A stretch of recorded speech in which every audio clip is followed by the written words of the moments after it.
Hello, everybody, and welcome back to the CECC 2023. Once again, we are back here on the desk, and I hope you enjoyed the break because it was a quick one. The action continues rolling here once again. CECC presented by McDonald's North Texas, and we are bringing you some more Overwatch here. Bryant and Stratton versus Ball State. So two teams come in, play a phenomenal series, and now two more have those shoes to fill. So looking into this series, is there anything in particular that we're looking at going into this, Miles, where you're like, we've got to keep an eye on blank because that's your linchpin to success? We were talking about it throughout the entire break. Counter swapping is the name of the game. They need to be on top of it. If they're not on this opposing comp, they need to get on it ASAP because that's the only way they're going to stabilize. Yeah, absolutely. And stabilization, Nerdy, I think you did such a good job discussing that last time. Stabilization, the second you don't start swimming, you're going to sink. So how do these teams make that happen? How do you stabilize quickly? Is it just swapping to the characters they're playing? No, because then you're mirror comping. Right. If you're mirror comping, you're ego flexing. And if you don't think you can ego flex on someone, then you really need to understand that you need to have the counter swap ready to go. And we're going into control point, which means if you don't win the first fight and you're mirroring, yeah, okay, go ahead and go back into the neutral and see if you can win it out. That is fine to try to do the battle of wits. However, if you're on opposing compositions, be ready to make the swap. If you're trying to fit, that square peg into a round hole, things aren't probably going to go that well, but that is what Miles mentioned, that counter swapping capabilities. And I think the team that is going to come out on top is the one that is willing and capable of counter swapping the most, which is kind of like the flavor of old classic Overwatch before the years of GOATs came in. And so my prediction. Oh, you jumped right to it. You stole my segue. I'm stealing your segue because I want to make this connection. The classic dipping sauce, the classic flavor of Overwatch. It's a little ranchy. There's something insulting, I think, about calling Overwatch ranchy, Nerdy. I'm not going to lie, but I see the connection. I can't hate it too much. I see where we're headed. But, Miles, jumping from ranch to sweet and sour, because it's going to be a constant battle between two flavors. They're going to be jumping back and forth. Because if you're sweet, you're winning. Someone else is losing. They've got to change that sour. Back to sweet, back to sour, back to sweet. You're going to be seeing a constant push and pull throughout this entire matchup, and that's why we're going McDonald's sweet and sour. Gompers, what are we thinking? Sweet and sour, ranch? I'm going to go spicy buffalo. Ooh! Listen, just for the sake of, when I think of spicy buffalo, it reminds me of, like, Mexican cuisine. Sure. And I mean, coming from my culture of, like, being a Hispanic myself, it is kind of like a dance, That's pretty much the culture of it, and I feel like it pretty much describes Overwatch. A very dangerous dance indeed. And Miles and myself have definitely come to the same conclusion here that sweet and sour may be the way to go on this one because it is going to be a battle of one team into the next. And yes, from sweet to sour, from sour to sweet, over and over, because it will be all about matching those comps, all about changing, all about adapting to what your opponent brings to the table, because sometimes we see teams come into this with the expectation of we're going to play this comp, and if you're stuck on one, you're going to be done pretty quickly. Yikes. It is not a situation these teams want to be in, but it's a situation they find themselves in, and I just cannot wait to see if Bryant and Stratton or Ball State can pull this off. Now, I know Ball State a lot better. I've seen that team for a while. They've been running the same roster for a little bit, and Bryant and Stratton I have not had the same chance to see as much, so I'm personally excited, a bit of a wild card here. But, Nerdy, if we are talking about kind of matching your opponent or playing or changing, what does that starter composition look like? I mean, honestly, the game is so dynamic right now that it ultimately comes to where do you think you're going to find the most success on? Are you going to formulate a composition around the Maracha? Are you going to go with the Winston? Are you going to go with the JQ? Ultimately, I can't answer those questions for these players. They can answer it for us themselves, Seppi. So, of course, we got to let them tell the story a little bit here. Speaking of the players and their stories, it sounds like a couple of them are super excited to walk out on stage. So let's see what they're bringing to the main stage here at CECC. And now, ladies and gentlemen, in Group A of competition for Overwatch 2, please welcome the starting lineups. As the A seed, please welcome Ball State University. Raven, Yake, Manwee, Spencer, Ninja.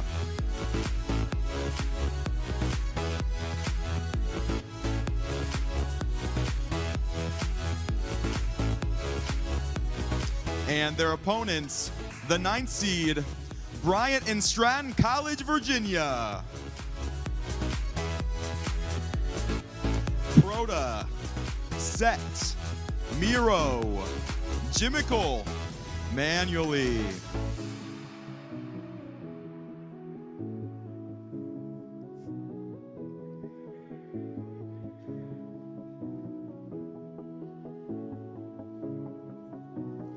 Now, welcome to the stage to facilitate the pre-match showdown, your host, Paulie Hype. Woo! Let's go, baby! All right, we are still in attendance here, and we have a lot more Collegiate Esports Commissioners Cup left. But we have the 8th seed in BSU taking in the 9th seed in Bryant and Stratton. Please, team leads, come on over to center stage. All right, welcome. All right, Bryant and Stratton, you're the 9th seed going into this one. Give us your final words before you take on BSU here. Pretty confident. We beat them in the group stage, so I think we can do it again. All right, there you go. Bryant and Stratton locked in. BSU here, crowd favorite. Tell us last and final words against Bryant and Stratton before we get into this match.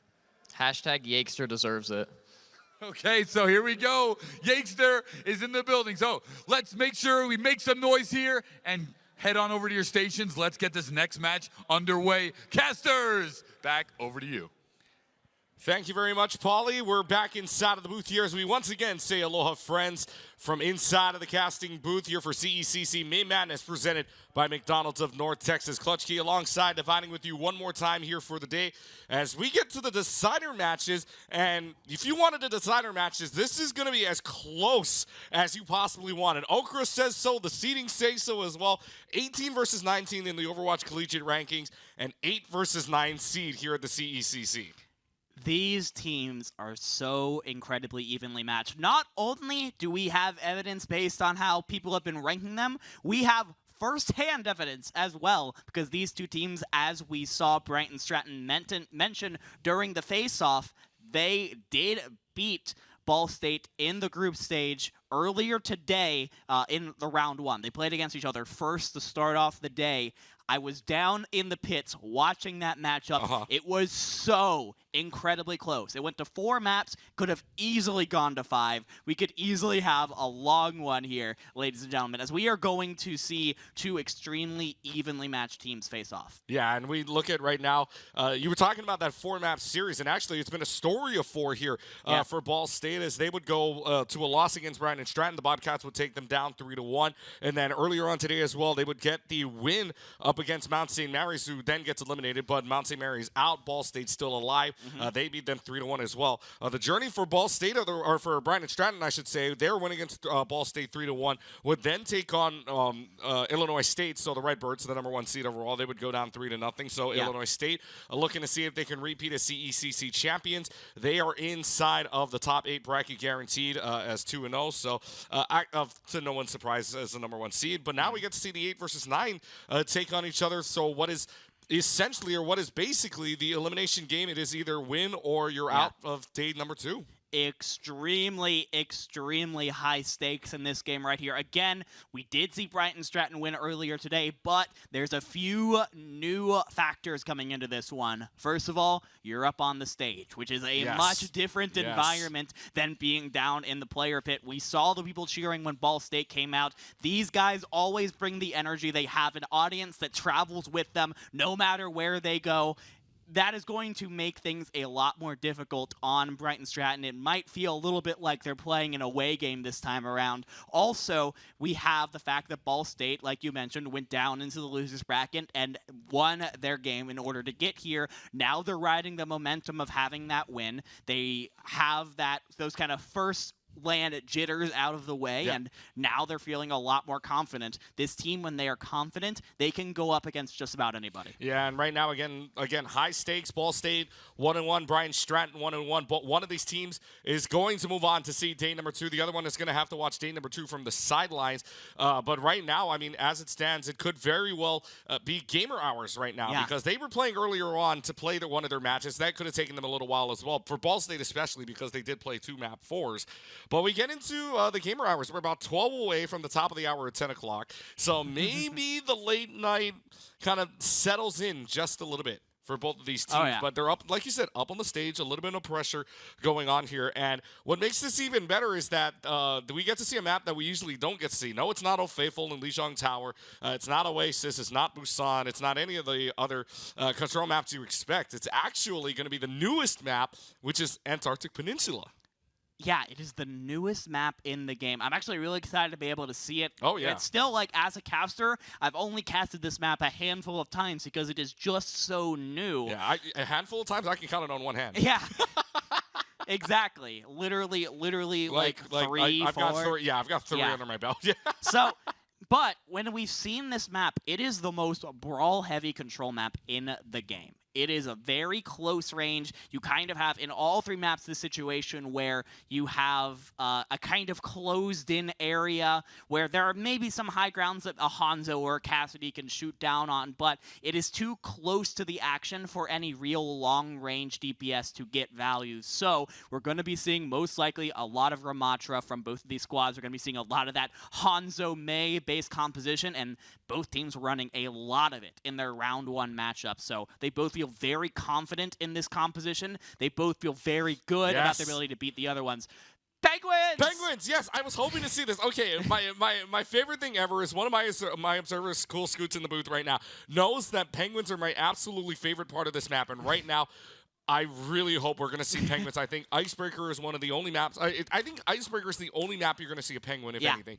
So if we get Icebreaker here, that would be great. I am very, very much hoping we get to see a Penguin once that we're done with the fly-through here. But again, Antarctic Peninsula, very new map, home of May, I guess you could say. So maybe we'll see the May as, I mean, May's been popular no matter what we've seen so far. So about 5 seconds until we get to the prepare to attack phase, prepare your defenses, or rather to the gates unlock. Here, you take a look at the team compositions on either side, and there's the this is pretty much different. There's the Penguins inside. Yeah, absolutely. And interestingly, we're not seeing the Hanzo coming out from Ball State. Ninja Curly Fry is going to be running with the Sojourn. This player is very proficient on this character. Not quite as strong as she was on release, but those railgun shots do pack a punch. Well, packing a punch goes Miro as they're already inside of Nemesis form. Actually, both of them are Ramachas going into Nemesis form right away. The Sojourn take. First time I think we've seen a Sojourn all day long, actually. Not even in the first series, so Sojourn picks here. And now Immortality Field's used on either side, although Raven is going to be able to get theirs back first. However, Lucio goes down.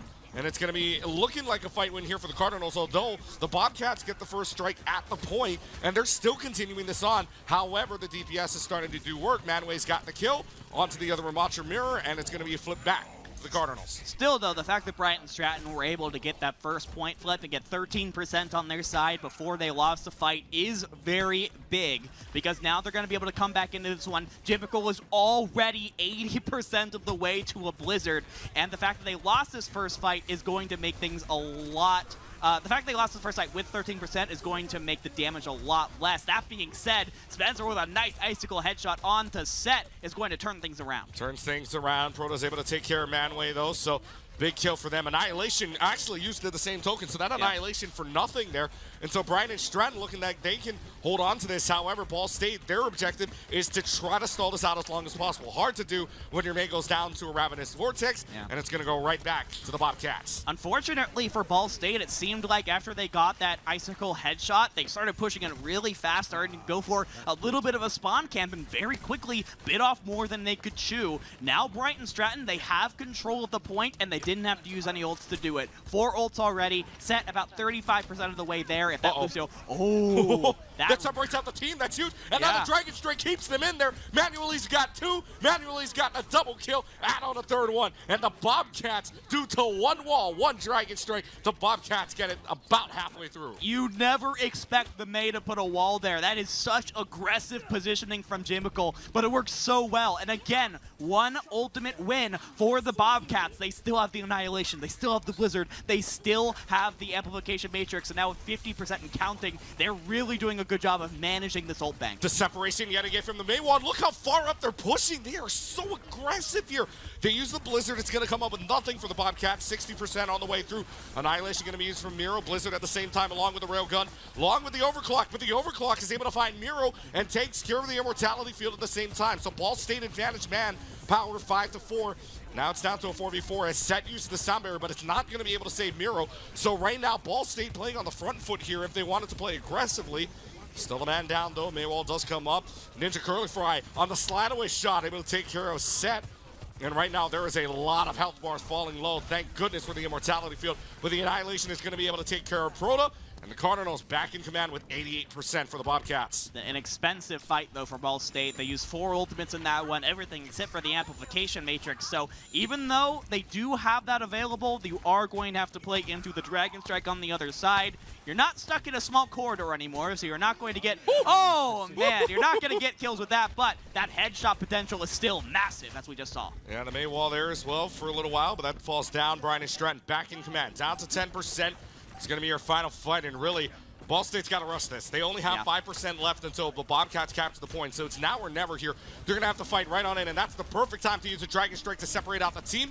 Miro's got the Nemesis for him, and Miro's just going to go ahead and punch them all away. 3 kills for Miro inside of the Nemesis form, trying to clean up house here. The Bobcats only have 2 more kills to go before they just ruin everything for the Cardinals, and they are up to a 100 to 61% start on Icebreaker, and what a way to break the ice. Beautifully done from the side of Bryant and Stratton College. They really took control of the tempo. Like we've been saying before, the desk was saying before, being able to take control of the tempo and control the pace of the match is so incredibly important. And there was a point there where Ball State tried to take control of the tempo by going for a spawn camp. Didn't end up working out for them. Instead, Bryant and Stratton were able to take control, and they never let go of it once that happened. Now, as we head into sub-level, interestingly, we'll see if Ravenstrider is going to stick onto the Ana. It feels a little bit fragile in the backline right now, especially if Miro can just go into Nemesis form, walk past Manway, and get to the Ana.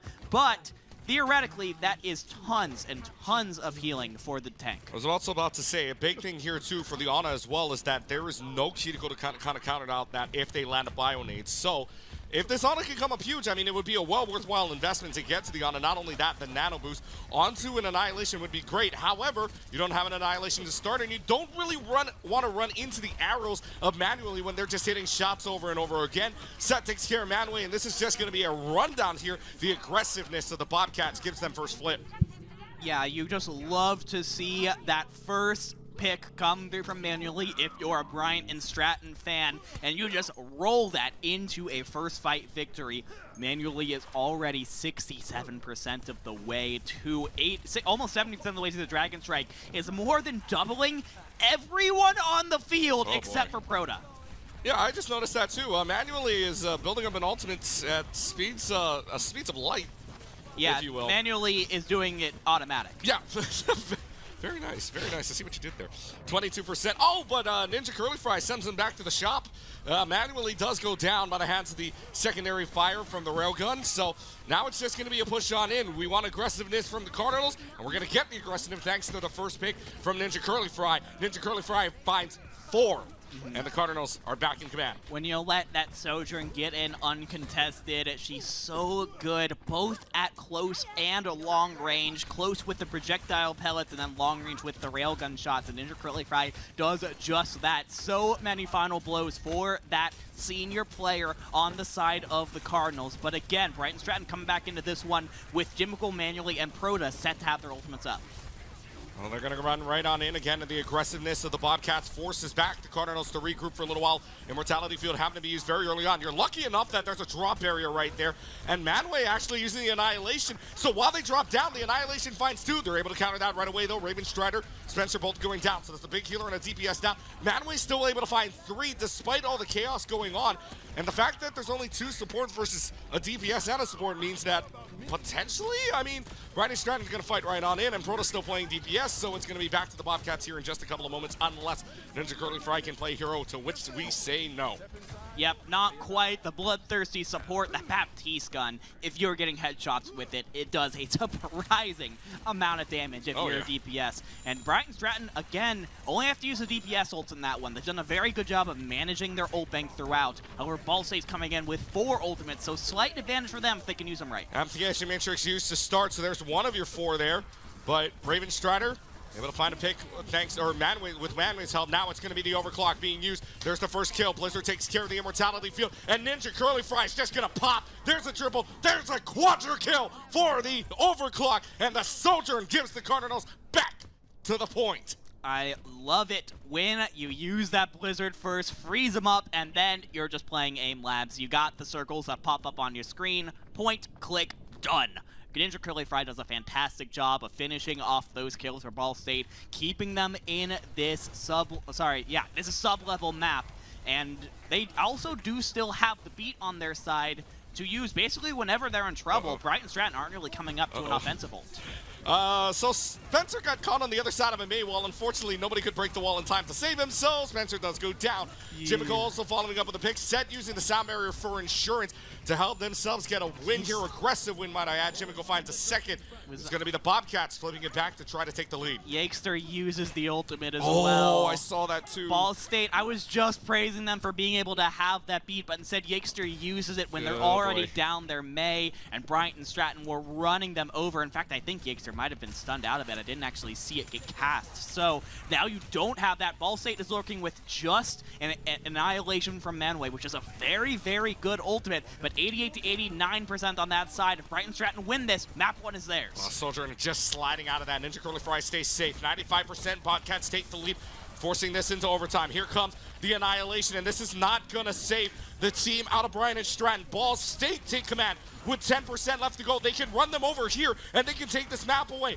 There's going to go Proto, and it's all that's left is a Ramatra. I don't think anybody else is going to be able to touch, and because of that, the Cardinals take us to round number 3. We are headed to the labs. I loved that from Manway, just taking control of the map, putting it into that tank's hands, using the annihilation, and just running down the back line. That's why Ramatra is so good right now. That's why we see it played more often than Reinhardt in these brawl comps, because he is so good at just being able to run down and take out the more squishy DPS and support members if they are caught out of position. So now we head over onto labs, and both of these teams are just going to stick with their guts here. Absolutely no changes. Up in your face, Ramatra, May, Sojourn, Hanzo gameplay. Who's going to come out on top?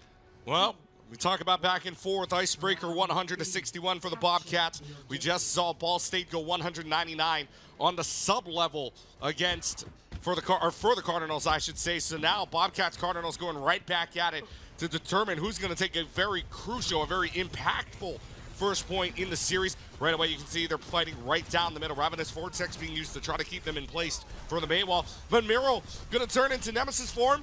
And Miro's just going to try to turn into the One-Punch Man. I know that's Doomfist, but still punching away in that Nemesis form, going one right after the other here. Maywall. And now a gray Maywall and capturing everybody here. So it's a Ramatra v. Ramatra, but you still have the Immortality Field keeping you up, keeping you alive.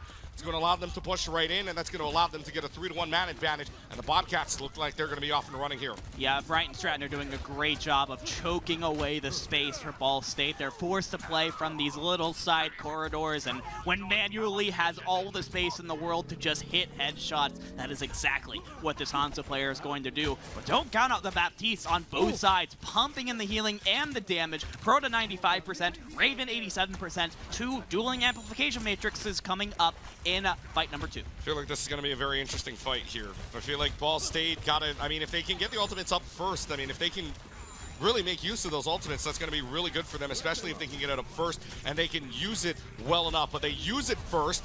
However, everybody just kites away from that, so a very good play from the Bobcats right now. Still holding on to the point, mind you, 25% enrolling now for the Bobcats out of Bryant and Stratton, as they are just trying to make sure that they can go up 2-to-1 here in the series. Blizzard's going to be used. Ninja Curly Fry and the rest of the team's just going to try to push on up as they get the secondary fire kill. And thanks to the Soldier and thanks to everybody else from the disruption shot, it's going to be a 2-0 man advantage here. Jimico does go down by the hands of the Annihilation as well. Ball State using 2 ultimates there. And Ball State's going to win the fight. Ball State used 2 ultimates. Bryant and Stratton used 4. Oh, boy. And they lost that fight. I've been praising them so much in this first map about how they were patient and doing a really great job of managing their ultimates. That is a rare misstep from the Bobcats, putting them in a bit of a hole now because Ball State has the beat up. They're about to have the overclock up as well, and Ninja Curly Fry has been deadly with these railgun shots. Well, sound barrier available for Yakester and Set. We're going to see Yakester use theirs first. Set will follow up almost 2 seconds after that. So 28% Cardinals in command. They may not be in command for much longer. Ninja Curly Fry does go down. Here's where your target Pryo comes into play. 4-to-5 man advantage, but that trades off right away. No more Immortality Field either. Ball State can bring this all the way back. Nemesis form onto Proto, so that's a loss of healers on either side. Problem is, one's a Baptiste, one's a Lucio on either end. You're thinking that the team with the Baptiste is probably going to win this out. And the Cardinals look like they are going to try to hold on, but the fight still continues on. The Lucio's gone, and there it is. Ball State is probably going to win this fight. Yeah, continuing to hold even after losing Ninja Curly Fry. Blessing in disguise here, because that means the Sojourn did not use her ultimate. You still have the overclock available for this next fight. So as soon as the Immortality field goes down, I say that is the go button for Ninja Curly Fry to let it go. And in fact, you also have an Annihilation from Manwë, which is going to be really good at just being able to chunk down the members of Bryant and Stratton for a well-placed railgun shot to finish them off. Let's see if they can finish them off here. 77%, what looks to be final fight territory, especially for Ball State trying to finish this one off. Give themselves, again, that impactful 1-0 lead. Annihilation is going to be traded out. Manwë and Miro's just going to go right at it. Neither of them will lose time on it. However, Manwë does go down first, so the Annihilation really more impactful for Miro right now, but it's traded out right away. So set gone. There's a tank gone, a support gone. Now another support gone for Ball State. You're liking Bobcat's chances here, but with how scrappy this fight is, Ball State could turn this around, but with a May gone as well, both of your DPS is out, but Bobcats stay alive. But it's going to take a perfect defense from this point on, 50% to 99%. One more win from Ball State will get them there. However, they did just use all of their super impactful ults. The Annihilation, the Overclock, the Blizzard, they are gone. And with only 40 seconds left, I don't know if you're going to be able to get them back before we hit 99 to 99. So Bryant and Stratton, they've been playing very well in these neutral fights, but they're lit off by the Maywall early. Oh, that Baptiste could not back off in time. Dragon Strike's going to try to counter it. Doesn't matter. It's still a trade fight, though, considering Baptistes are down, DPSs are down. This is the scrappiest fight that I've ever seen this series, because there's just trading left and right here. There's the Ramattra going down, and there's going to be the Lucio heading off as well. So now they can flip back the point. The Lucio stays alive. That's huge, because they can contest this point coming up soon. You can contest it, and you're about to have that beat available. Oh, Sen cannot wait, die! They cannot, you can't die! The Lucio dies, the Lucio can't contest, and Ball State is going to take the first point. They're up 1-0 in the series. My, oh my, what a play there from the Cardinals of Ball State.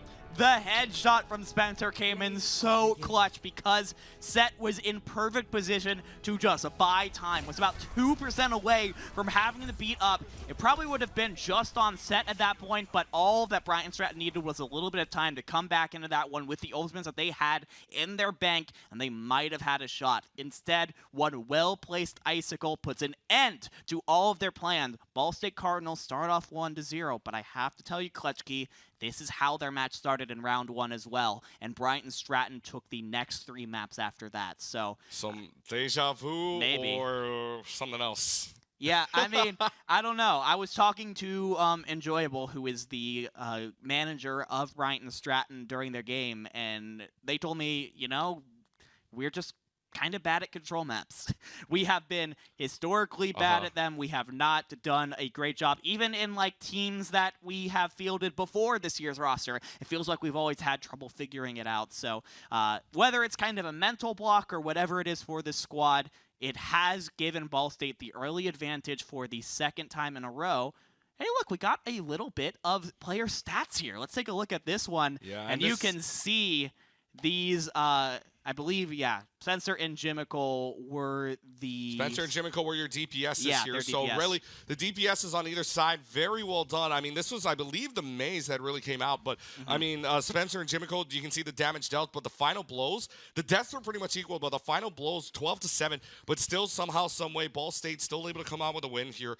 Again, 100 to about 60-70% around there at the end. But still, Ball State, I mean, coming up with a win on control, huge for them. And now we're going on to the next map, which is Escort. You were saying that the next 3 went to Bryant and Stratton. First map coming up is Circuit Royale. So this is going to be a long-range map. Yeah. And so, I mean, if Ninja Curly Fry can hit shots the way they have been on that Sojourn, I mean, who knows at this point? You might not see a Sojourn, but, I mean, it's still long range. Listen, it is very long range. That being said, this was the map where Bryant and Stratton really got the momentum over onto their side, and that was due to the Widowmaker Hanzo duo of Jimical and Manually. They took over that Circuit Royale game the last time around. Ball State, I'm sure, are thinking about that map right now. It is replaying over and over in their heads. They have to be able to match that kind of DPS firepower when it comes to Ball State. Because, yes, you're absolutely right. Circuit Royale has very long sightlines, has a very oppressive high grounds is the word that I'm looking for. You And can just Sigma. get on there and you can just destroy people from below. That hill on point B is brutal to Yes. try and climb Yes. as the attackers. So I think that Ball State are really going to be looking at, like, a good Widowmaker can just take over this map. Ball State have got to do a better job than they did in round 1, is my point. Same sides, by the way, so Ball State's still in blue, Bryant and Stratton in red. Bryant and Stratton will be your attacking side to start as we go right on into Circuit Royale. And again, like we were saying, high tier, I guess you could say high-level map. I think it's probably one of the highest elevation changes, if not the highest elevation change in the entire game from point A to B. It feels like climbing Mount Everest when you're in there. Oh, yeah. It feels like climbing. I mean, I wish that was Nepal. But I'm pretty sure Shambhala Monastery now has the kind of high, steep as well, going from point A to B as well. So, I mean, not new, I should say, but Circuit Royale probably one of the first to have this kind of big hill going up. So now for the fact that Ball State is on the defensive side, you're really trying to look for early on picks, but Ninja Curling Fry stays on the Sojourn like they did last round up against, or rather I should say last round on Antarctic Peninsula. So this Sojourn pops off here. I mean, Ninja Curling Fry did pop off for at least 4 on the overclock. I'm looking more at what's next to the Sojourn. Oh, right that's now. you mean that character? You mean that guy? Yeah, you mean that guy? Yeah, that guy. I'm sure there's nothing to worry about for that guy, no? No, surely not. I mean, it's a long. Technically, it's a long-range character. It technically is. I think this is a comfort thing for Spencer, but those projectiles are still very tough to hit. They are a weird speed. They arc in like an awkward way, so it's difficult. And I think Ball State in this are basically saying, look, I think you do have the better Widowmaker here in manually. We're going to try and play something a little bit different to throw you off. I heard a headshot dink, but that was onto a tank, so it really wouldn't have mattered if that tank's above half health, and that's especially on a Sigma if that's true. But Jimmickle's still able to find a pick, so a good push up here as the turret's already gone, and now they could pretty much push right on in if they wanted to. You're talking about how 2 long-range characters here for Jimmickle and manually, or Jimmickle right now, I should say, 40% already to be outpacing the Ball State DPSs. But right now, I mean, still giving up a lot of space here. They're just backing up, and still really no contest here for right now. Manually down to about 46 health. He's able to stave away for right now. They're able to stave him off. Still just trying to fight right on in for the Cardinals, as Bryant and Stratton there really hasn't been any big picks so far. But because of how oppressive their long-range DPS are, you can see how they are just continuing to push Ball State back more and more and more and more. Manway, though, is coming up very close to that Gravitic Flux, is going to be doing a lot of damage when it comes out, but manually finally finds a pick onto Yakester right as that down was coming close to the Transcendence. But they're going to use the Kitsune Rush to try to counter this out. Manually, though, able to find Manway and Dragon Strike there as well, so the Kitsune Rush is going to go for absolutely nothing. Bryant and Stratton going to win this fight out. They just need to take care of Ninja Curling Fry, which they do. At another 2.5, you got 449 in the bank. It's just going to be so tough for Ball State if they're going to be continuing to run this DPS combo. Because at the end of the day, Ball State's composition is trying to achieve the same thing that Bryant and Stratton's is. They're hanging back, trying to play around the Sigma Shield and get picks at long range. The DPS that Bryant and Stratton are running are optimal for that kind of comp. Ball State, it could work, it's not ideal. Yeah, it's not working out for them right now, and they're still keeping on this Hanzo and Widowmaker idea, and manually still finding a way to hit shots, especially with Manway's shield gone. All you need to do now is find another headshot, and you pretty much have this fight won, and, well, there goes Spencer out of the way, so they may be halfway through, but the hill don't look so brutal anymore. Oh, yeah, you have climbed the hill just effortlessly for the side of Bryant and Stratton. They have 4 minutes, and they are looking solid. There's one more fight here, opportunity for the Cardinals to get back into this one before Bryant and Stratton are able to take point B. And they do have 2 really big ultimates in the Gravitic Flux and the Transcendence. Gravitic Flux is up. No one's down to half health, though. They're going to use the Immortality Field anyways.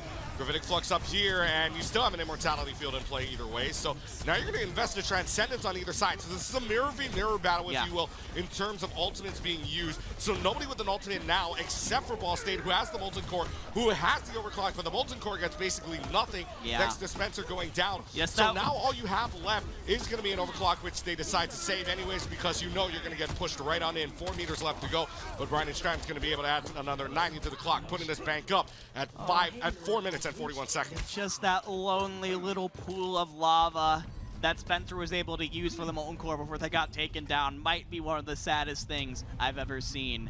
And now Ball State, they have basically realized we are not going to win this with a Torbjorn. So you're going to put Spencer on the Hanzo to try and counter Jimmicle, and Yakester on the Mercy is very interesting because whether or not you put that on the Ninja Curly Fry or Spencer, it's going to give one of those DPS the damage long range to try and challenge Manually, who has just been getting picks non-stop so far. Yep, so down to about 4 minutes left to go to push this all the way through. And now it's looking like Ball State actually might have a fight win in their pocket. Nanway's found 2 along with Ninja Curly Fry before Ninja Curly Fry does go down. So in a 3-1 man advantage, that's going to be a backup situation to the Bobcats. So I would say for the first time this game that the Bobcats have, or I should say the Cardinals have a fight win. And this is actually huge for the side of Ball State because now they can get set up on the network of high grounds that is available to them on Point C. That's huge for Ninja Curly Fry. That is huge for Spencer. But now Bryant and Stratton know exactly where they are as the Infrasight comes out. Infrasight comes out, not able to find a headshot or any kills just yet. Where there's going to be a Dragon Strike down the middle as well. This is going to separate out the team from where it came from. Jimmicle's able to take care of Manway now for right now. They have the Mercy now too. Yeah. But now it's just, I mean, really not big for Ball State, if anything, here. So now there's already 2 kills for the Bobcats as they find a third. And now it's just into the home stretch already. There is not a lot they can do. They're going to have to find a way to get it back onto the point with the Tracer, who goes down already. Nope, and it's 1.97 meters. Manway switching on over to the Doomfist, who's not going to be able to do a lot, but with a lot of time on the bank. The Bobcats go uno dos adios on Circuit Royale. 3-0-2 remaining, only 58 seconds under the standard time bank of 4 minutes. And for what is assumed to be a very defensively favored map, that is an insane time bank for the Bobcats. At the end of the day, I just feel like Ball State just don't feel confident on this map. They walked in, they said, listen, they basically gave up the Widow 1v1 before the Widow 1v1 even happened, right? They refused to click Widowmaker until maybe the last 10 seconds of that attack. And because of that, Manually, basically as long as you're able to stay out of the sight lines of a Sojourn, of a Hanzo, you'll be able to win those 1v1s almost every single time. Manually had a field day, was getting pick after pick, and even when they weren't, they were putting in massive damage with the headshots and with the body shots. It just feels like Ball State right now are trying to play their own version of that composition, but the meta is the meta for a reason. I'll be curious to see if they try and pick on this one, because it's actually not the worst idea here, being able to play a sort of dive composition, jump on top of the Hanzo or on top of the Widowmaker, who really don't have many movement options, and be able to try and burn them down from close range. Well, let's see if Ball State can do anything about it. They have, I hate to use this phrase, but they have a mountain to climb, if you will, especially on this map. I don't like to use that phrase, but it's a mountain to climb, obviously, it's because low-hanging fruit. Yeah, it's low-hanging fruit, but still, I mean, the phrase isn't uttered for no reason. 3 minutes and 2 is a lot of time on the bank for BSC. They played almost flawlessly, if you will. So Ball State's really going to have to play alongside that. Yakester is very high up, but not able to do anything for right now because the team's not going in. There's the Doomfist down and about, seeing if this finds anything. Genji's in your back line, and Genji's going to dash away at the Zenyatta. No more Orb of Discord coming up for BSC, which is going to allow this team from the Cardinals to just kind of jump right on in, and then Genji getting a huge pick for you. That means the only person left to go is going to be this tank, and it's going to be Mirror going down. Beautifully done from Spencer, staying hidden until the exact right second where you could just jump in on the Zenyatta and take them out immediately. And you see the immediate swap up from Set on the Brigitte. That is a much more sturdy DPS option, support option that is going to make diving a lot more difficult, especially in that ultimate, which can stun again. So now you've got a headshot from Raven Starter with the kunai. He's able to find Set and both Jimmicle at the same time, so the support's looking a little bloodthirsty, if you will, for the Cardinals, and they're going to push them all the way to the top of the hill, and they don't even have the first point captured yet, but they decide to go climbing up the way, and, well, Ball State's going to be able to find 2.5 the way they're pushing. I mean, notably, you have forced manually off of the Widowmaker, which I think is the entire goal of this composition, is to just not give manually free picks on the Widow, force them to play something else, where you're feeling a little bit more confident in your matchups. Ball State got through point A with no resistance whatsoever. 4 minutes and 45 seconds on the clock right now, and they are basically spawn camping the Bobcats right now. By the way, the difference there, Ball State actually won this first point 4 seconds faster than the Bobcats right now. 2:19 for the Bobcats when they captured their first point, 2:23 for the Cardinals right now. So this is looking pretty deja vu-ish. Yeah. But let's see if the climb is just as easy here for Ball State as it was for BSC. And Ninja Curly Fry with 2 kills on 1 clip, courtesy of the Tracer in the back line. Spencer does go down, which trades them out for right now. However, that's 2 very big picks, 1 onto the Tracer and 1 onto the Baptiste, the same token. So BSC having to play out, but Jimiko finding a kill on the Manway is huge. There's no more Doomfist in your back line that you have to worry about. And man advantage now in the favor of the Bobcats, considering the spawn room, and that's going to force back the Cardinals.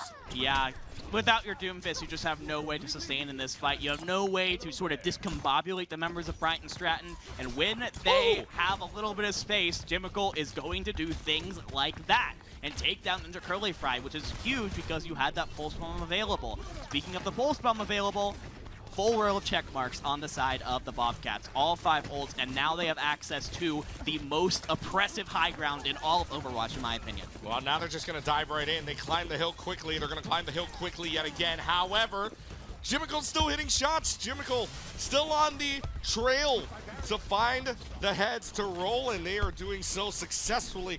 Down to about 3 minutes left to go on the clock now. Manually takes care of Manway again. Doomfist out. Ball State out of the fight. Yeah, now that you're set up on this high ground, it is going to be so difficult for Ball State on this close-range comp to be able to close the distance without just taking a ridiculous amount of damage. However, now Pulse Bomb, Dragon Blade, and the Beat available, you're in a pretty solid position, and Manway is forced to use that that Meteor Strike just to, I was going to say to escape, but you're actually going in further. With very low health, mind you, but gets hit by the Sound Barrier, luckily enough to save him.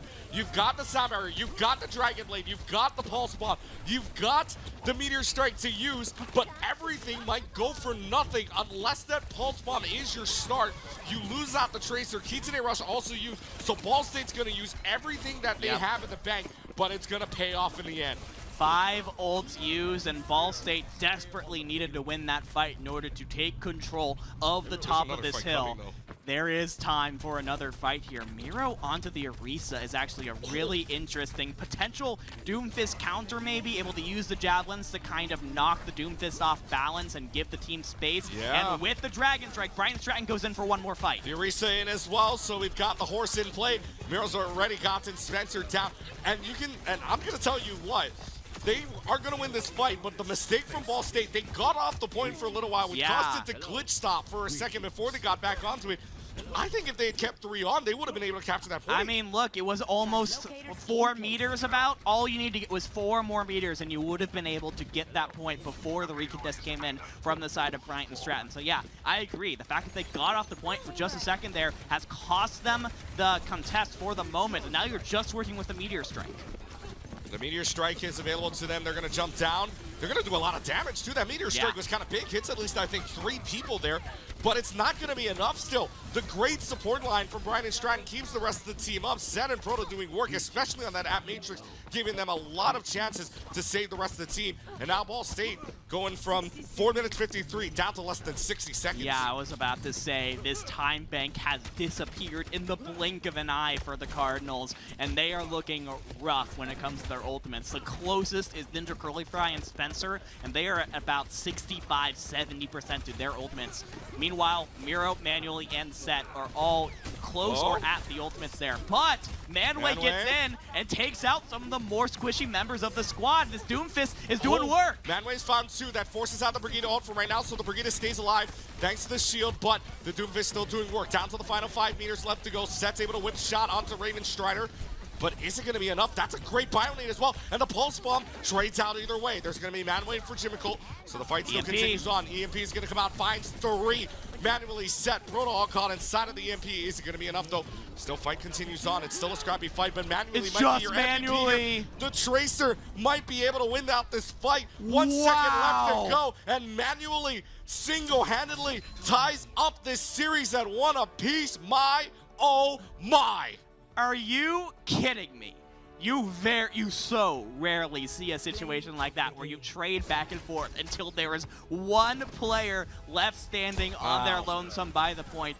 Whether it was on Widowmaker or whether it was Tracer, manually proved why Bryant and Stratton were so confident going to Circuit Royale. Again, deja vu. Just like in this round 1 matchup, they were able to tie things up here and get the momentum in their favor. The question is, now that Ball State has the map choice going into push, will they be able to make a decision, be able to swing the pendulum of momentum back in the Cardinals' favor? Well, I mean, right now, at least we know we're going to see 4 maps.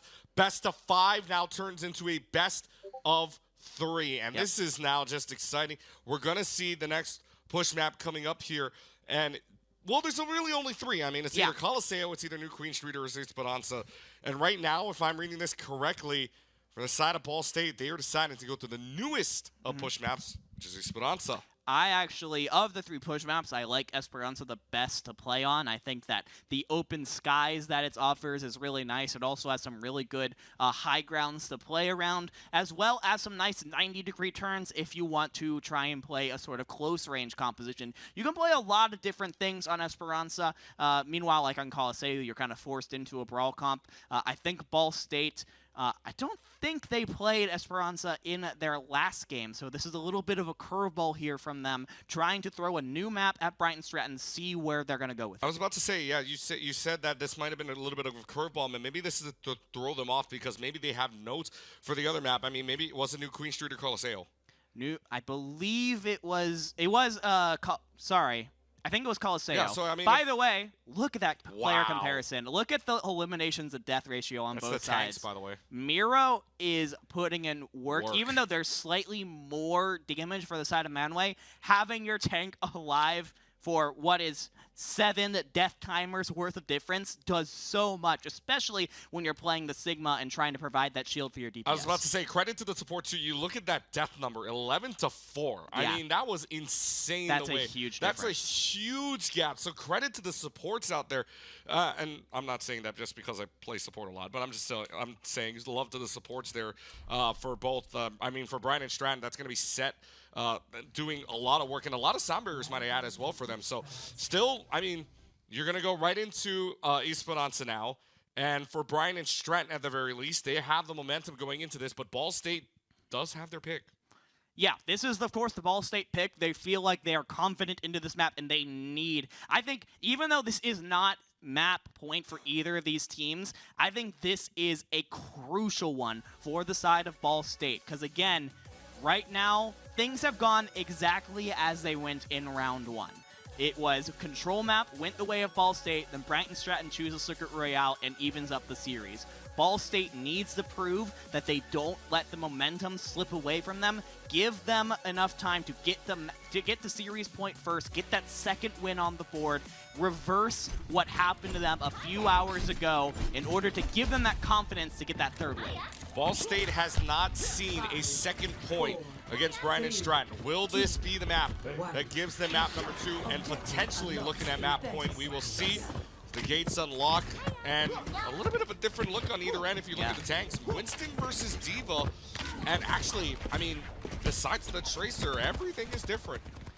Yeah, this is actually really interesting, like, different views on what is generally the same kind of composition, but the fact that you don't have that Winston bubble to play around is instantly deadly for Jimical. Well, Ninja Curly Fry taking care of business there onto Jimical. The Tracer battle 1. And unlike last series, we didn't have to wait about 90 seconds to figure out who the first fight winner was going to be. Ball State getting that first pick off onto the Tracer huge with Ninja Curly Fry winning the mirror battle, but still 12 meters. Not a lot to say they've won the first fight completely, although they pushed them back a lot. Somebody's still pushing the robot down below underneath the bridge that you can see right now. Down to about 21 meters. Manually getting rid of Manway. That's a huge pick, and that's going to allow the rest of the team to push right on in. Good bio nade onto Yakester, cannot get away. Bryant and Stratton, right back to them. And immediately in both these fights, we see the pros and cons of both of these tanks. Initially, not having that shield, the Winston bubble to play around, made Jimical a little bit more vulnerable. Lost a Tracer duel against Ninja Curly Fry. But when Manway was caught out after using the jump, using the bubble, doesn't have nearly the flexibility in the positioning that the D.Va does. Manway was caught out, was in a tough situation, so now 21 meters to 50 meters, we are basically at 0-all. So let's go ahead and move right on in. As 5 meters makes the difference here to take the lead, and Bryant and Stratton are very, very close. They get off of it for just a couple of moments before contesting it right back. Ball State, 2-meter lead. The nano-boosted tack visor is just going to run rapid. The Helix Rockets finds 2. Manually is just going to pop off. There goes everybody on the team. Wipes them out, team kill, and the Bobcats take the lead. Beautifully done. What a combo. I feel like it's been so long since I've seen a nano visor. Soldier 76 is not seen a ton, but when played well and when you're hitting all of your bullets, that consistent damage can be so much. And now Bryant and Stratton have their other 3 ultimates available to potentially lengthen their lead, give themselves the forward spawns first, as long as they can live through this EMP Kitsune rush. Well, there's 3 ultimates there for Bryant and Stratton. Like you were saying, Pulse Bomb comes out for Jimical, not going to find anything. Sleeps the Winston, but the Winston back in play, and that's going to allow Manway to go ahead and swing right at Proto. Proto is a little bit mad about that because Manway's just going to run right on in. And the Cardinals are going to be able to flip this right back. And like you said, the question is, who done it? I would be so mad if I was Proto. I literally slept him. And someone had to go wake up that sleeping monkey, and he goes in and kills me. I had the situation taken care of. You didn't have to shoot him. Why would you do that? Hands up in the air saying why. Why? Why? Surrender, Cobra. Ball State University, they're able to win the fight with just the EMP and the Primal Rage, which means they still have 3 ultimates to potentially use here. But because they did lose a couple of members in that last fight, they are going to give up a little bit of space to Bryant and Stratton. They still have to make up about 20 meters. Difference, yep, like you were saying, about 19 meters, maybe even 18. Down to a stuck manually in the Pulse Bomb for Ninja Curly Fry. Good to go now. All you got to do is get rid of Proto, who is stuck. Proto can only get away for so long unless his team helps him, but there is really no help coming. D.Va's out of mech, and Ball State's going to cross the line here down the middle. Ball State takes back command down 18 meters. But while that was happening, look at where the bot is right now. Oh, yeah. Someone from Bryant and Stratton kidnapped it, took it over to their side of the map, and because of that, there's so much time being wasted here before they're actually going to get more meterage on the point. Now, Jimical getting staggered out is actually really clutch here for Ball State because it means Bryant and Stratton aren't really going to be able to come in as a full 6, but now 4v4, we're even up. 4v4, we got it back. Helix Rockets, thanks to Manuel, he puts us back. And that's a big kill as well. That's a Kiriko gone, which means you don't have a protection Suzu, you don't have a lot of healing coming up. And this is going to be a fight win back, and the difference when it flips, 4.5 meters. Listen, I think EMP is a fantastic ultimate. It can win you fights if coordinated well. But when you're playing that into a D.Va Bomb, a Pulse Bomb, a Tactical Visor, and the Nano Boost, it's going to be pretty difficult for Spencer to be able to find that perfect moment. You just have to be the assassin here. Get in on Set or Prota and finish off that player. Prota is down. That's what you needed. That's a huge EMP, hits 4 people, and manually using the Tac Visor at the same time to no avail, so you're not going to get a Nano Boost to Tac Visor whatsoever. The difference now 9 meters, but Ball State, eat your words, buddy, that EMP was huge. That EMP was huge. I said Spencer needed to play that one perfectly, and that is exactly what that Sombra player did. Able to take down and finish off that Ana, unable to get that Nano Visor up. Really great job from the Sombra player identifying the most important person to target in that situation. Proto's in so much trouble. Proto just got dove on. Spencer gets away scot-free, and the Primal Rage is going to come out. Oh, you got to feel bad for Proto. Proto just got jumped, and Proto's going to go down. There's going to be the Winston Primal Rage out and about. It's a 3-for-1 trade for right now as they all escape. And it's going to be the Cardinals taking checkpoint plus the lead. I mean, you got to feel bad for your Ana players all over the place. This is just your life. Constantly getting dove upon, being the getting hacked and destroyed. It is so getting your sleeping Winstons woken up. Wrong neighborhood, buddy. Proto has had a lot of trouble in this map just being able to get into a fight to use the nano boost, and now Ball State has taken the lead. 61 meters to 52 meters with 4 minutes on the clock. Bryant Stratton still have a lot of ultimates, but they have not been able to get in a position to use them. So 9 meters makes the difference here as they get the checkpoint with about 4 minutes and 15 seconds on the clock right around, but still plenty of time. Bryant's trying to bring this back. It's so close, in fact, they still can't. However, the railgun shot from Manually is good to go. They get rid of Ninja Curly Fry. It's a nano boosted Miro for right now. He tries to chase out something.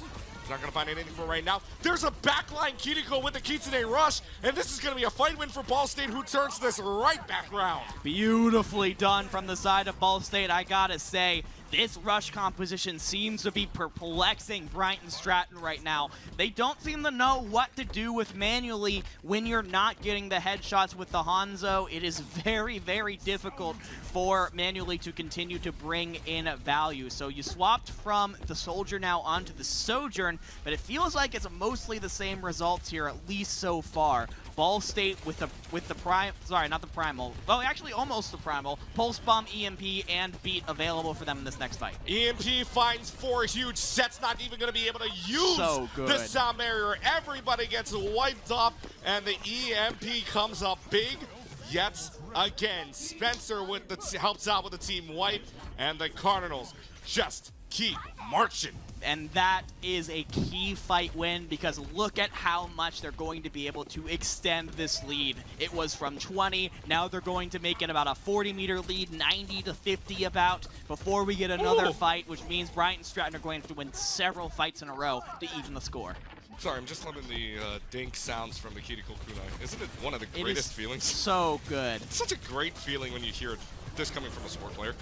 Anyways, Primal Rage out and about. It's going to be used from Manway, who has to use it to kind of escape. The sound barrier now out for set. Overclock isn't going to find anything, because that overclock entirely is going to be used on the Winston, who finds a way out, mind you. It's a 5v3, and now the Sojourn in so much trouble. Cannot get away from everything, and yet again, the composition just a little bit too much for Bryant and Stratton, and Ball State again keeps that robot moving. I gotta say, Bryant and Stratton looking a little bit desperate right now. Use the Pulse Bomb, the Beat, and the Overclock at just about the exact same time, and weren't able to find a win with it. And now, oh my gosh, Miro is hacked and it's stuck in no man's land. But has a self-destruct, no more hack either for right now. It's gonna be able to throw up the self-destruct. Is this gonna find anything? No, it doesn't. And Miro's gonna get back in, but it might be too little too late. Ninja Curly Fry, Spencer getting their picks. It's a slow burn here. Miro's able to chase down Yakester though, so that could be a very big pick, and it is a very big pick with the cavalry coming back in.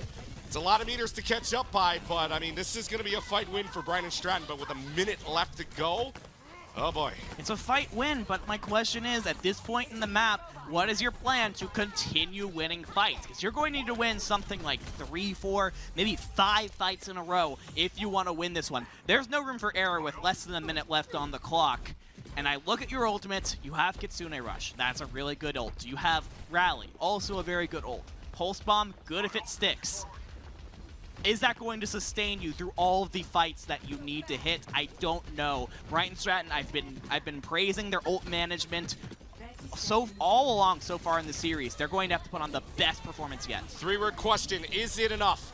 EMP comes out, it's gonna find 3 people, but it'll still allow the Kitsune Rush and the Rally at the same time. There's the stick on the Pulse Bomb. No more Rally, no more big shield stun.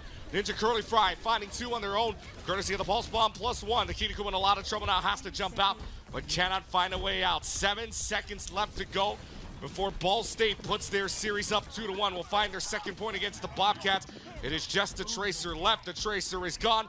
The overtime clock will bleed out, and Ball State now with advantage on the Bobcats. They are up 2-1, and they're staring at match point and day 2 point.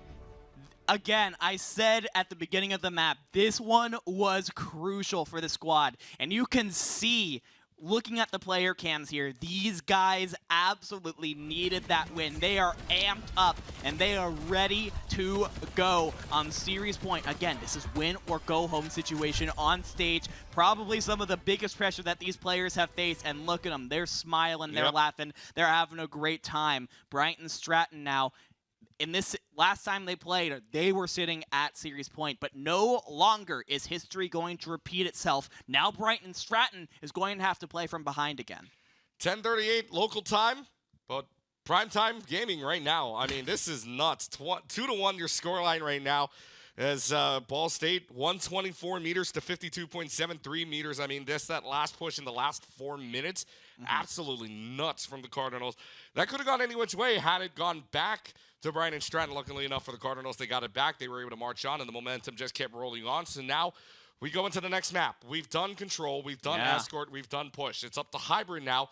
But this is the first time that Bryant and Stratton will be calling the map here for hybrid, at least here at the CECC. Yeah, I'm trying to remember what hybrid map they chose on their last map, and I'm having trouble figuring it out.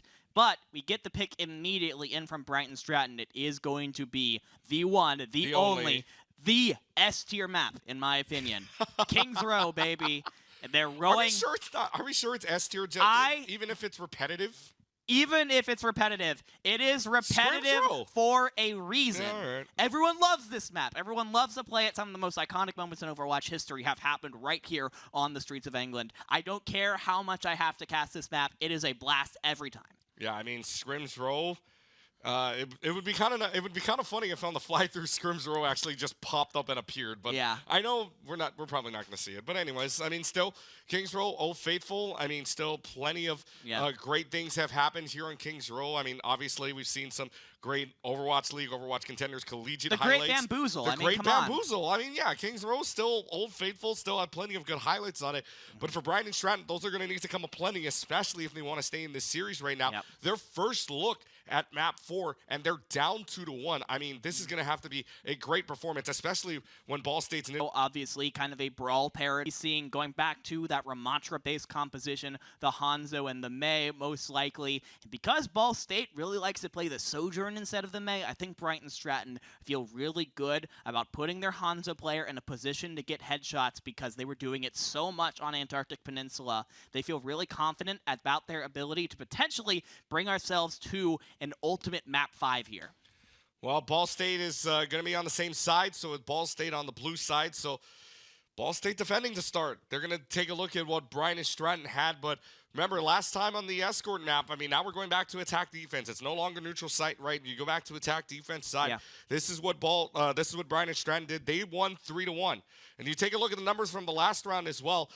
For Bryant and Stratton, more damage. I mean, rather for the healers, I should say, for the support side, 6,099 for Set, 4,873 for Yakester. But I mean, what was really big for them as well, not just the ultimates used, not just the deaths, but you got to imagine for Bryant and Stratton, they fell behind because of that Ana just getting jumped over and over again. Yeah, I think they did a really great job of identifying a weak point in the Bryant and Stratton comp, and that, of course, was the Ana. There wasn't really... Once Bryant and Stratton had, committed into a fight, there was really no one available to peel for the Ana once she was jumped on, and over Proda just got destroyed. Yep. And that is ultimately the weak point that made the entire composition for Bryant and Stratton fall apart. But that was then. This is now. Map 4 here between Ball State and Bryant and Stratton. Ball State looking to lock their ticket into the top 8 with a win here, while Bryant and Stratton could bring us to a map 5 if they can recover from their previous loss. With Kings Row on the next map, as you see the fly-through right now. 25 seconds remaining. I mean, Kings Row, this is where a lot of highlights happen. This is where a good majority of your highlights happen, whether it's a good shatter, whether it's a good earth shatter or a good overclock. Highlights come from here. Kings Row is where you got to show up, and showtime in prime time, really, especially as it's 10:42 local time here in Arlington, but still plenty of game left to play here for Bryant and Stratton. You got to get the win here. You got to go up to game number 5 as well. With 4 minutes left to go on the clock, the doors open up, and for the team composition right now, the biggest difference, the Hanzo versus the Sojourn. Yeah, the Hanzo versus the Sojourn is going to be, like I mentioned, they feel really good about Manuel's ability to get headshots in these fights, get those one-shot kills that can turn a fight on its head immediately. Nemesis form, though, to start us off. On either end gets a kill. However, Manway going down very early on. Bryant and Stratton can play a little bit more aggressively. It's just Lucio that's got to go around, got to hit a shot. Manually does so onto Yakester. That's a big pick for them, and now the Maze in a lot of trouble. Spencer's out as well. You're down 2 people. You've already given up 2 ticks. At this point, you got to give up a third, and a very quick attack here gives Bryant and Stratton 5 minutes and 15 seconds to push this up. Incredibly well done, and because Ball State ended up going down so early, didn't really give the opportunity for Ravenstrider to build up that all-important amplification matrix. It's so important because it is often the first ultimate to come online, and Proda is ahead of Ravenstrider by about 30%, which means Bryant and Stratton are going to be able to get this off probably uncontested if they use it quick. So a 45-second attack, I mean, pretty quick. Yeah. We've seen, unfortunately, we've seen quicker, but still, I mean, I've seen up to 28-second push-in, which is it's just insane in itself, but still a very quick one.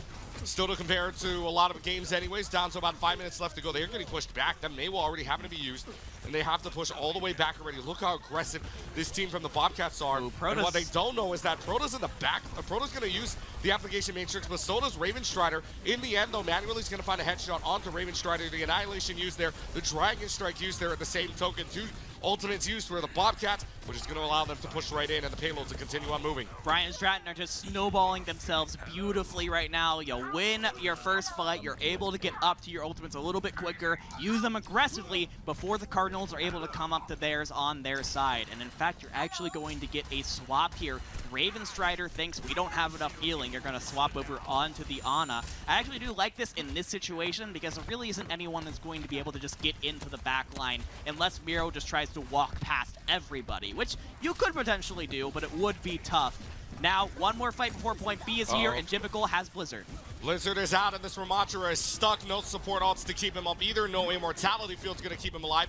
That's a sleeping Yakester right now, or I shouldn't say sleeping Yakester, but that's a sleeping Lucio that's down, and that's going to be a huge fight win here. And 5 minutes and 26 seconds. I mean, this is insane. They haven't stopped. They are taking control right now on this Brawl map. I don't think the cart has stopped moving at all.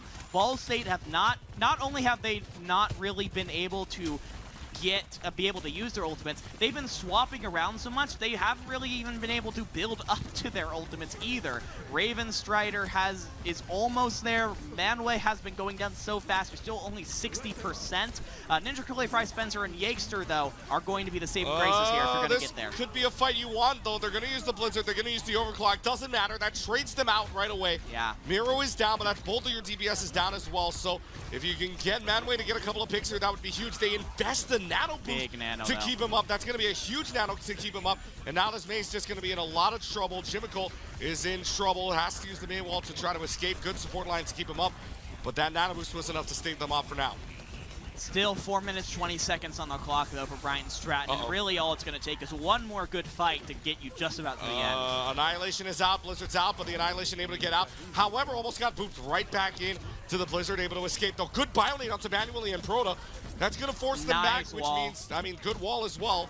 That makes Manway go all the way around, and now Manway's in a lot of trouble. Good bionate out to keep this Ramatra alive, but now they're stuck in the corner as we approach in the home stretch. Less than 4 minutes remain. Plenty of time left to go, but Bryant and Stratton making this look easy right now. Storm Arrow's gotten onto the Ramatra as well. Make that a Soundwave kill onto Lucio v. Lucio battle.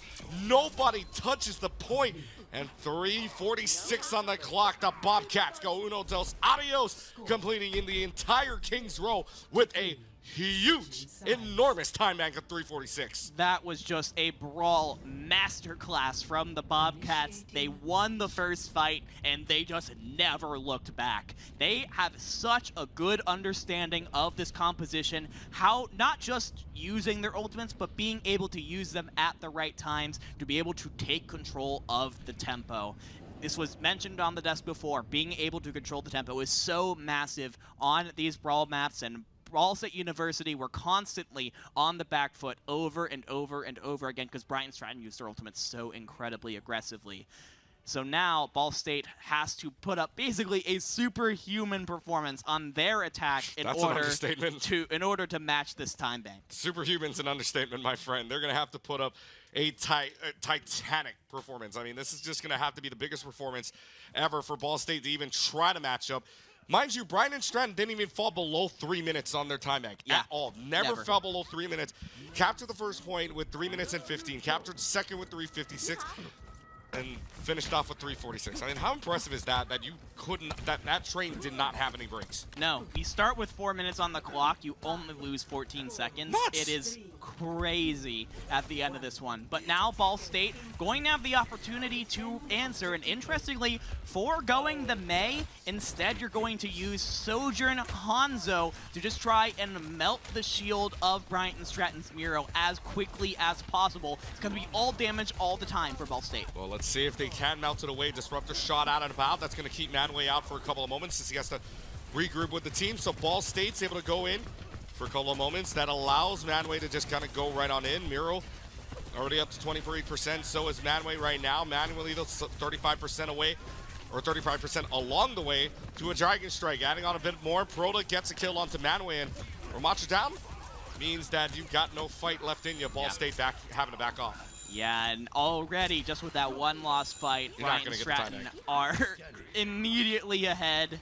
And yeah, you're probably not going to be able to match that time bank. All Ball State can do is just try and be as efficient as possible with the time that they have. But looks like Proto has about a 10% lead over Ravensrider when it comes to that amplification matrix. It builds up so fast, I don't think that really matters. They're going to have amplification matrices on both sides, and looks like we actually have a pause called.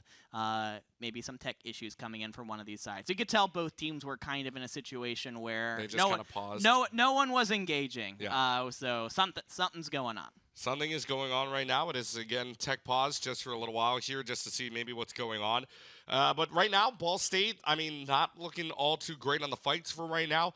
They are, I mean, 2 minutes and 48 seconds on the clock, but you lost the first fight. You're not going to get the same time back. So what should the mentality be like for right now for the Cardinals? At this point, it's just about the past is the past. We just got to push forward into the future and try and win this next neutral fight as quickly as possible, right?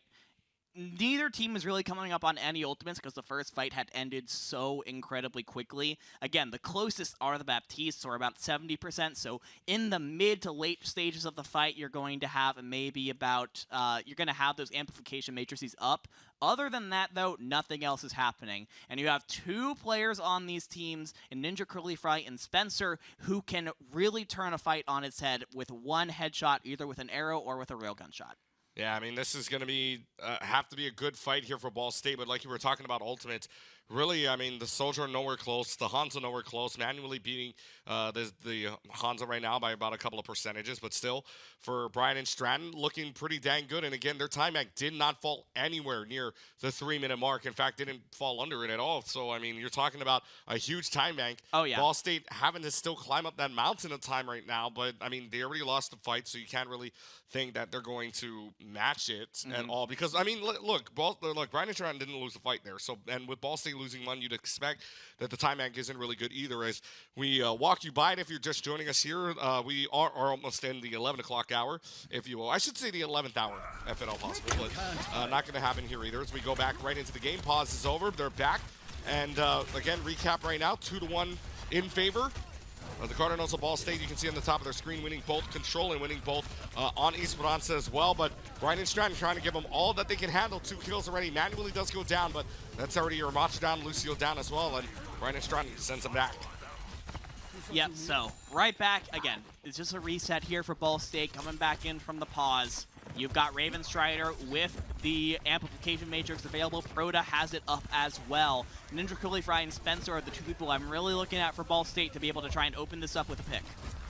Disruptor shot takes care of the immortality field, and Ninja Curly Fry able to take care of manually. That's actually both of the Hondos gone, so 4-on-4.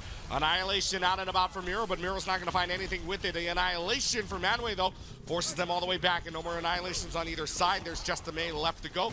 First tick is gotten. They use the Blizzard. They could bring this all the way back with the Immortality Field. Great usage there. The May's going to get away. The Lucio is going to get away as well. They're just going to go all the way up to the top of the Blizzard, going for nothing for Jimico. However, pick's still starting to fall in the color of red. And now it just goes right back to them. Manually back in, though. You want to be careful. Watch out for the Hanzo, who's hitting arrow shots. Overclock has to come up big, but the overclock is probably going to fall for nothing here. Only down to 7 health. And Bryant and Stratton look like they were able to hold on.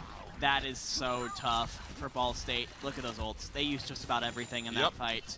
And were not able to get that last tick for it. and now you're down to about a minute left on the clock. And all fairness, Bryant and Stratton did use a lot of ultimates on their side as well, and you have found manually, but this time is going to be such a limiting factor for Ball State. They need to go now or never here. They've got the second ticker ready. All they need to do is stay on here, and the Lucio's already going to have to use Samir to try to keep BSC into this.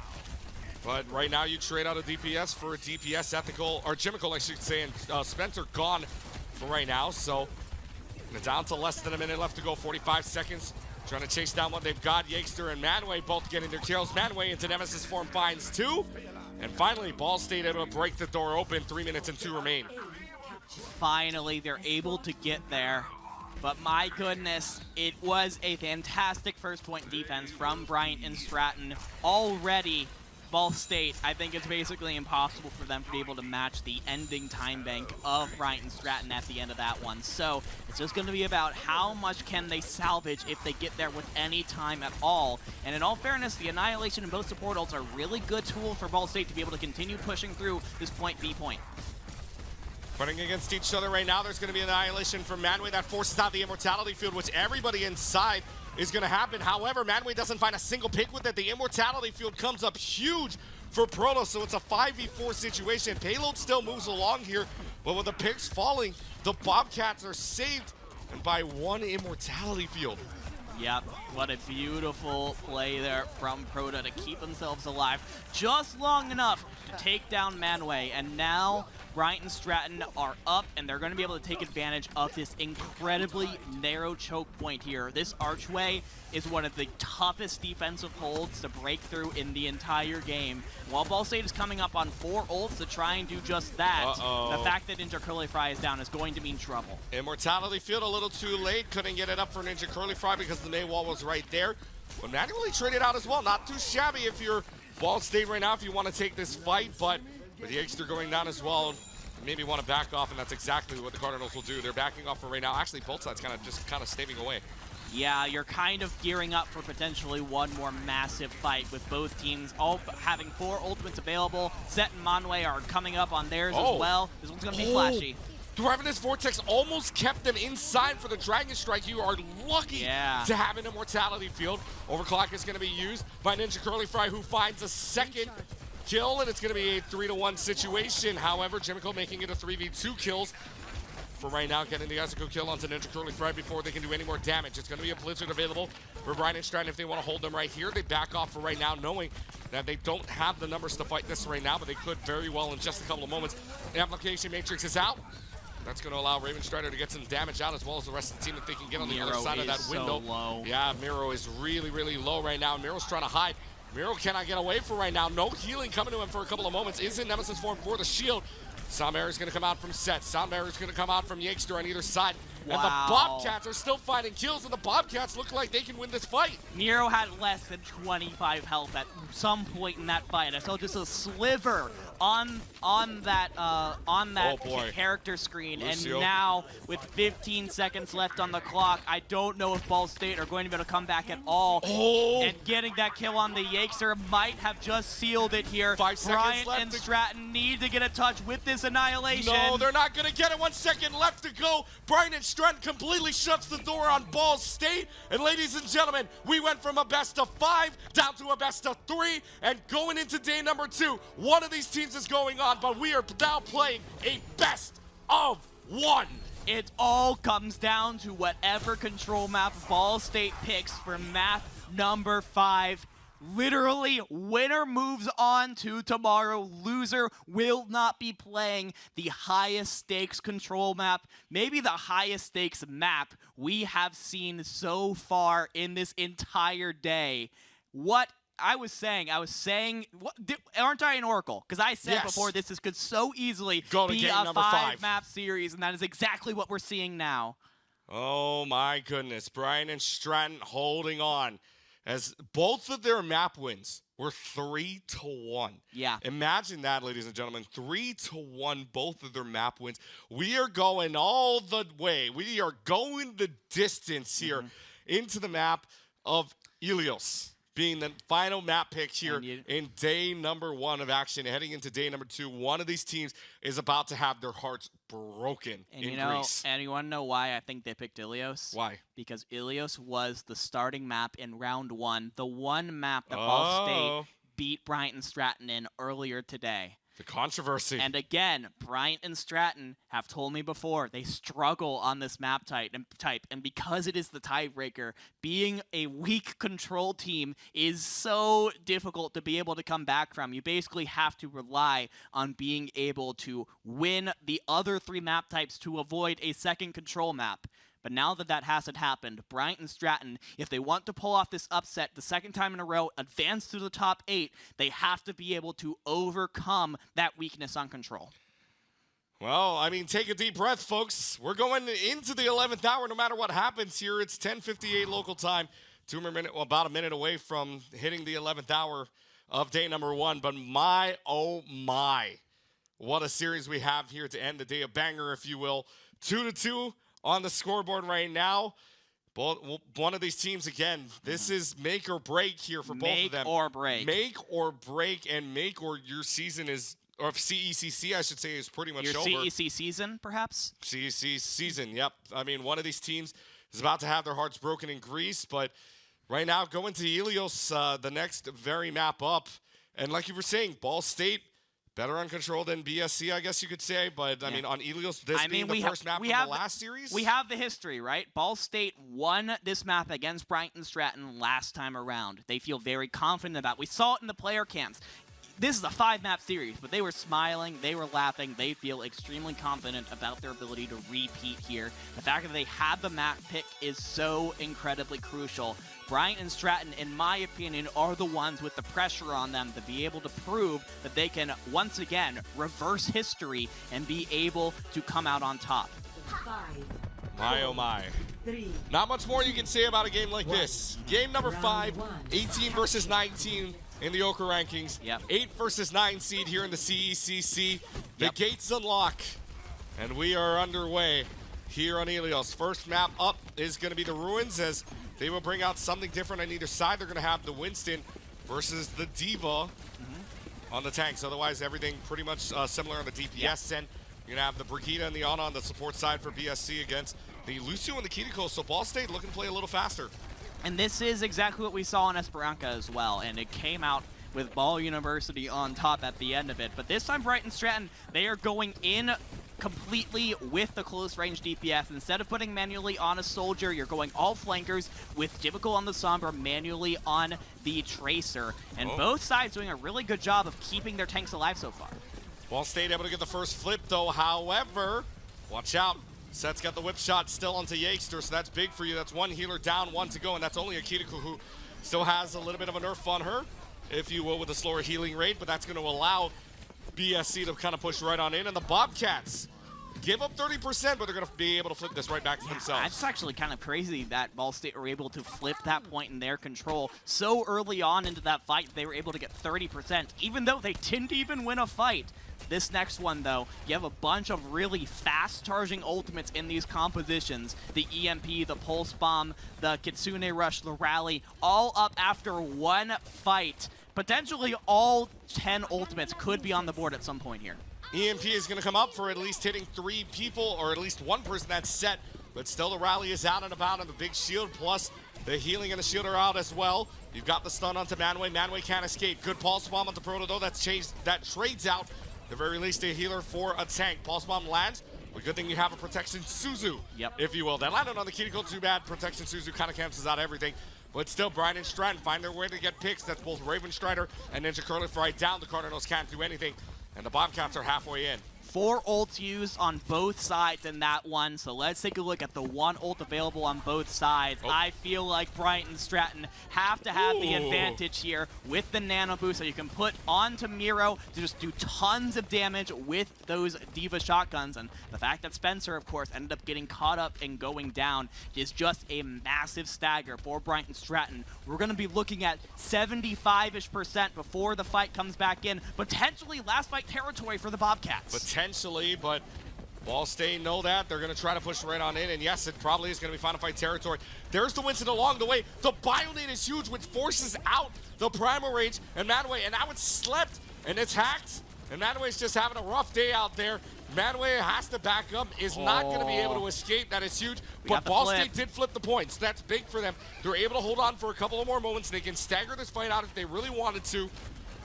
Still holding on for themselves right now. Great Bionade onto Yakester as well. And just like that, a big flip though. Yeah. But Bryant and Stratton massive flip. Will take it back. The mental math is hard. I'm not as good as math as I think that I am, but the fact is that could have easily been a map win immediately for Bryant and Stratton. Ball State has a little bit of time here to go in for the recontest and an EMP to do damage, but Spencer's down. That's such a huge pick for Miro. That's huge. Spencer does go down. Yakester contested the point to take us to overtime, but it ain't gonna matter much. 3 kills already falling for the Bobcats. EMP just to secure all here for Jimical, and it's gonna be the Bobcats who are looking at one more map point to take the series and move on to day number 2. Spencer just could not have been caught out there. That EMP was the win condition for Ball State. You needed to be able to have that to disrupt the momentum of the Bobcats in order to get yourself back into that fight. And now, Bryant and Stratton on the precipice of being able to count themselves as a top 8 team in the CECC Texas National Finals, presented by McDonald's North Texas. One sub-map gives you the win. Can you get it done on Lighthouse? Gotta get it done on Lighthouse, but deja vu, if you will. Right now, Bryant and Stratton 1-0 earlier on inside of control. That was back on Antarctic Peninsula. Ball State would go on to win that 2-1. So is this deja vu. It has to be right now for the Cardinals to win this one out. They will trade out the Winston for the Doomfist instead here on the Lighthouse. So we go right on in. 14 seconds left until the point unlocks, but Manuel's going to dive right on in. And it's going to be the Diva going to have to escape here with the mech and all. But manually and Jimical finding picks on the back end. That's huge. Your speed is gone. Yakester and Ninja Curling Fry is out. So does Manway go. And the Bobcats start this off on the right foot. Manually is feeling it right now, taking out the opposing number, Ninja Curly Fry, and that is going to force an immediate swap from Manway from the Doomfist on to the Diva to match Miro here. You're basically conceding the fact that you're not going to be able to live with a Tracer, with a Sombra, and put yourself a little bit behind on that Diva Bomb ult charge. And man, immediately hacked up. Manway still in a lot of trouble. Not Bionade. The protection suits are already having to be used very early on. They're not going to have that for the next 5 seconds here, so got to stall out the fight a little bit more. But can't stall out a fight when your Sombra is gone and about. There's already manually getting a kill, 30% along the way for the Bobcats. They try to advance on. You have the Diva in. There's the stick. Not going to be able to eat it up. There goes the Diva mech. And now advantage in the hands of the Bobcats, who need to get rid of this Diva out of mech already. There's a hack onto the Sombra. But it's still big for them. Spencer getting a kill onto Jimical is huge, though, because Jimical can't use an EMP if they really wanted to in this upcoming fight. Still manually taking care of Yakester. There goes the self-destruct down and about. Manway does find set, but dies before you can even get back into the mech. And it's a 3-1 trade, and the Bobcats will hold on. Ball State are playing so aggressively. They're trying to put everything into this fight, whether it's ults or bodies. But at some point, you just have to back up and take a breath, because now at 70% and counting, this might be the last good fight that Ball State has in their favor. They might have the Kitsune Rush available and the beat and the EMP. They have to get it done right here, or the Bobcats are going to take it. 20% stands between the Bobcats going into the top 8. And this game continuing on. They get rid of Manway's mech super early on. Kitsune rushes this out. Miro's got a kill into Manway. The Diva no longer alive, and the kills starting to fall. The EMP is big, but it's not going to be big enough. Set's able to find 2 kills already, making a 3rd for the Brigida. 98%, they know they've got it. 99%, the overtime clock's just going to bleed away. The Sombra is the last one alive, and the Bobcats in game number 5 look like that they are going to go dancing into day number 2. The Bryant and Stratton College Bobcats are in to the top 8. Day number 2, the Cardinals are out, the Bobcats are in, but my oh my, what a series to end day number 1. Enjoyable told me, the general manager of this team said, we are not as strong on control as the other maps. I could not tell on that one that we saw just there. That was a masterful display of all of the compositions that they tried to play. They tried to play a little bit slower with the with the supports in particular, with the Brigitte and the Ana, and that extra healing ended up doing wonders for the side of the Bobcats, being able to not just win, but emphatically place their stamp in the top 8. My, oh my, what a game. As you can see, the players right now heading on over for the handshakes. Bobcats even have a cowboy hat on, know that they are riding on in. They are going to giddy up right into the top 8 finals, the quarterfinals happening tomorrow. But, I mean, geez, that is as far of a game as you wanted it to go. That went to game 5, as close as it was. Again, we talk about the Oka rankings, 18 versus 19. 8 seed versus 9 seed. Yeah. This went the distance, but what a game it was. It was such an incredible game. We saw these teams go back and forth on a variety of map types and a variety of compositions. It came down to who could switch and counter switch, and at the end of the day, when it came down to Ilios, both teams ran conflicting styles, whether it was the fast-paced nature of the Lucio-based support line or the slower nature of the Ana-based support line. They ran into each other, they saw who would come out on top, and at the end of the day, Bryant and Stratton were able to find the necessary kills to be able to be crowned, not champions, but they're able to earn themselves a spot in the bracket. Yeah, champions right now of this champions match, in my I should heart. say. Champions in your heart, but still won the match overall. They are heading into the top 8, and let's get the reaction right now. We head on over to Pauly right now to get the reaction of the Bobcats, who are successful in a 3-2 game. Wow, welcome back, everyone. That was an amazing matchup right there. Bryant and Stratton, I'm here with Miro from Bryant and Stratton College. Take us a little bit through that game, the team chemistry, what you were talking about, and overall how you got the win. Well, team chemistry off the chart, you know. But overall, got the win because we stayed positive and kept them, you know, mental fortitude, and just knew we can outbrawl them. Absolutely. You were ahead. It was a game 5, going back and forth, absolute intensity. Take us through that final map, game 5. What were the comms like? Did they pick up? Did he sit back more and get comfortable? What was the tempo like on the team? Comms definitely picked up, but everyone just had to get their composure together and be confident, and it's easy. Excellent. How do you feel, Brian Stratton, going into day 2 tomorrow? You'll be here Sunday for the finals. Take us through how you feel. We feel good. We feel good, but there's definitely some teams to look at and worry about. But I don't know who we're playing against next. Is it Fisher? Do you know? I don't know, but who are you looking to play against if you had to pick one? Boise? I know they just won, so Boise. We haven't played them in a while. All right, Boise State. Well, we'll see you tomorrow, Brian and Stratton. This is Miro here. We have more grand finals tomorrow at the Collegiate Esports Commissioners Cup. But to end out day 1, we'll head it over back to the analyst desk for some more great analyst work. Thank you, Pauly. Thank you so much, Pauly. We are super excited to be back here, just getting ready to wrap things up. And I've got to say a huge congratulations to Bryant and Stratton there. Things were looking a little bleak in the middle, but by golly, did they make it work. And to save a little bit of time, we chose our MVP before we jumped over to us, and we do want to give them a bit of a highlight there. 7 more elims than anybody else, the most eliminations in lobby. A big congratulations to Manually for deadlifting the team to a great performance there. The most consistent player, I think, across the board that we got to see tonight. Look at that, 128 eliminations across 5 maps. Absolutely incredible. But I've got to say, we saw a lot of consistency from Bryant and Stratton, but Gompers, we saw the lack thereof, I think, from Ball State in a lot of that performance. Yeah, there were a lot of hero changes, which is something Yes. that, you know, we talked about very, very heavily down on the desk, and it really did come from just not knowing what to do. Yes. And a big portion of that was, you know, looking at the tank Manway actually resorting to using that Doomfist, and then it not working out to the power or to the extent they thought. Right, absolutely. And Miles, looking at that, you know, the Doomfist was definitely an unusual pick, but I think Circuit Royale in particular continued to be full of unusual picks as Ball State was desperate to grab and try to find their footing on that map.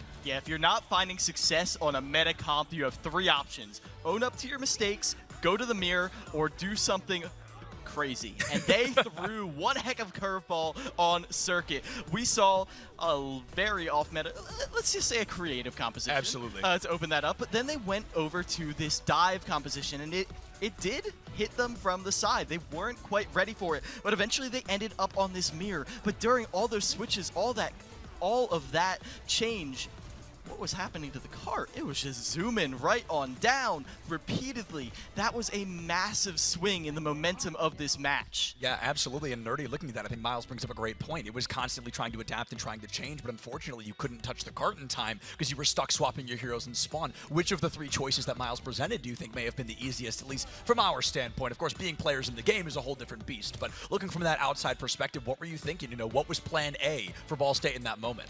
Honestly, there should have been a swap to dive almost immediately. Sure. I mean, you're seeing double, I'm going to put this in air quotes, double hit scan, double sniper coming out. Yeah, the Widowmaker, Hanzo, Jimical, as well as manually, both clicking heads left and right. RNG just took the wheel for both of them at various points in time, and I saw a red hit marker where I didn't think anybody's head was. And when that sort of stuff is happening, how do you counter someone who's really far away from you?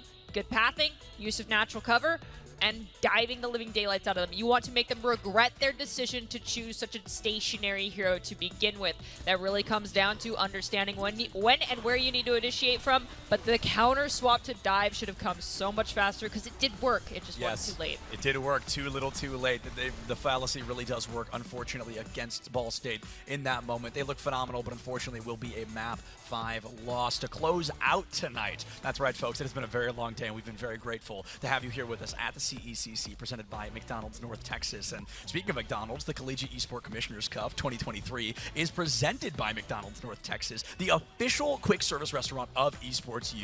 You can get a free large fry with a minimum purchase of $1 when you download the McDonald's app. And you can click a link that somebody's dropping in chat right now to download that app now. Before we go ahead and close it, I want to give a huge shout out to everybody that made this possible. I'm not going to name names or we'd be here for 5 more hours, but all of our producers, all of our observers, all of our TOs, and our casters, hundreds of people have put thousands of hours into making this event possible, and it would not be possible without them, including my 3 lovely desk analysts here that have been joining on the desk pretty much all day long. Folks, the fun here at CECC continues tomorrow. You can join us tomorrow at 8 a.m. Central Time for a broadcast to Seize the Awkward, where we discuss mental health and gaming, brought to you by the Ad Council. I will be on that, I'm forgetting the word, panel? Broadcast panel, thank you. I'll be on that panel, as both those things are very important to me, and we are really looking forward to it. Seriously, thank you to all the teams coming out today. Thank you all so much for watching. We could not do this without you. We love each and every one of you. Check your posture, drink some water, don't forget to love each other, and we'll CECC you tomorrow.